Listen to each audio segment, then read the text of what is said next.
বেলডাঙ্গা থানায় আগ্নেয়াস্ত্র সহ গ্রেপ্তার এক ধৃত ব্যক্তির নাম মোবারক শেখ। বয়স আনুমানিক 24 বছর।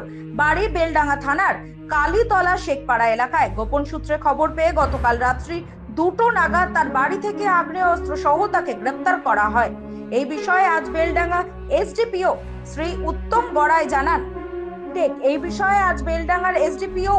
গড়াই জানান আগেও আগ্নেয়াস্ত্র কারবারির সঙ্গে যুক্ত ছিল এই ব্যক্তি।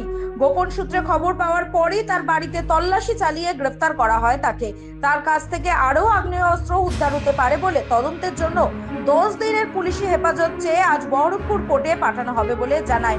আমাদের বেলডাঙ্গা থানা সাব ইন্সপেক্টর বাপি দত্ত ওর কাছে একটা ইনফরমেশনের উপর বেস করে যেটা বেলডাঙ্গা কালীতলা থেকে একজনকে অ্যারেস্ট করা হয়। তার কাছ থেকে 2টি ওয়ান শাটার এবং 4 রাউন্ড অ্যামুনিশন পাওয়া গেছে।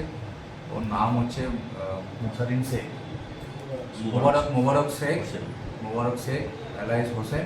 ওর বাড়ি হচ্ছে কালীতলা।